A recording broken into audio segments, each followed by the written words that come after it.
Welcome to Sumi's veg kitchen. இதில் நம்ம பார்க்க போகிறது ஈஸி 10 மினிட்ஸ் சாம்பாருங்க. வெங்காயம் கொஞ்சம், தக்காளி 3, பச்சை மிளகாய், மஞ்சத்தூள் இதை மட்டும் போட்டு மூடி ஒரு 2 விசில் வந்தோடனே எடுத்துடலாங்க. அதுக்கப்புறமா பொட்டுக்கடலை ஒரு 2 டேபிள் ஸ்பூன், ஒரு அரை ஸ்பூன் ஜீரகம் அது மட்டும் அரைச்சி தூள் பண்ணி வச்சுக்கலாங்க. இப்போ பாருங்கள், இதில் 2 டேபிள் ஸ்பூன் பொட்டுக்கடலை, அரை ஸ்பூன் சீரகம் இதை போட்டு தூள் பண்ணி வச்சுக்கலாங்க. இப்போ பாருங்கள், நம்ம நல்லா தூள் பண்ணி வச்சுருக்கோம். அதுக்குள்ளே இது 2வது விசில் வரப்போகுதுங்க. 2வது விசில் வந்துட்டு நிறுத்திடலாம். இப்போ பாருங்கள், இதில் கொட்டிடலாம்.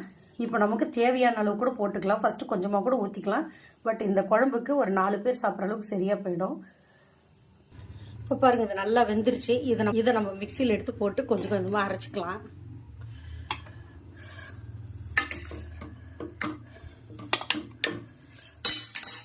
இப்போ இதை அரைச்சிடலாம்.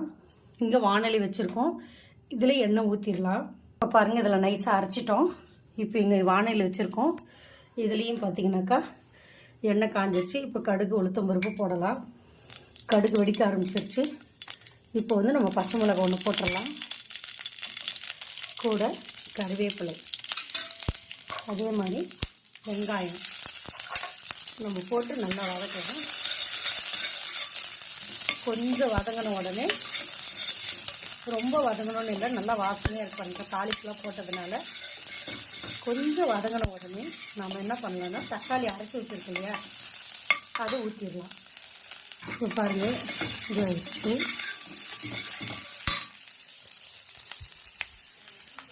இந்த ஸ்டேஜில் ஓரளவுக்கு வதங்கிடுச்சு. இப்போ நம்ம தக்காளி அரைச்சி வச்ச தக்காளியை ஊற்றிடலாம்.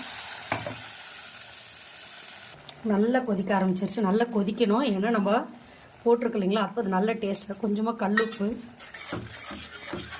இது கொதிக்கட்டும். இப்போ இதில் நம்ம என்ன பண்ண போகிறோன்னா, நம்ம வேக வச்சு வச்சுருக்கோம் இல்லையா தண்ணி, அதுலேயே இது கொஞ்சமாக ஊற்றி நம்ம என்ன பண்ணலாம்னா கரைச்சி இதில் விட்டுக்கலாம். அதுக்கு முன்னாடி தேவையான அளவு குழம்பு மிளகாய்த்தூள் கொஞ்சம் சேர்த்துக்கலாங்க. அப்போ தான் டேஸ்ட் இருக்கும். நல்ல குழம்பு வாசனை மாதிரி இருக்கும். பருப்பே இல்லாமல் குழம்பு செஞ்சோம்னா நல்லா டேஸ்ட்டாக இருக்கும். இது ஒவ்வொருத்தரும் பிடிக்கிறது. மெஸ்ஸு சைடில் இருக்கும். இது என் ஃப்ரெண்டு வீட்டுக்கு போயிருந்தேன். அவங்க சட்டுன்னு செஞ்சு கொடுத்தாங்க. ஒரு டிஃப்ரெண்ட் டேஸ்ட்டாக இருந்தது. அதை நான் இன்றைக்கி உங்களுக்கு செஞ்சு காட்ட போகிறேன். எனக்கு பிடிச்சிருந்தது. கொஞ்சம் டிஃப்ரெண்ட் டேஸ்ட், ஈஸியாக ஆகிற மாதிரி இருந்தது. இப்போ பாருங்கள், இந்த பொட்டுக்கடலை சீரகம் இது வச்சுருக்கோம் இல்லையா, இதையும் நம்ம ஊற்ற போகிறோம்.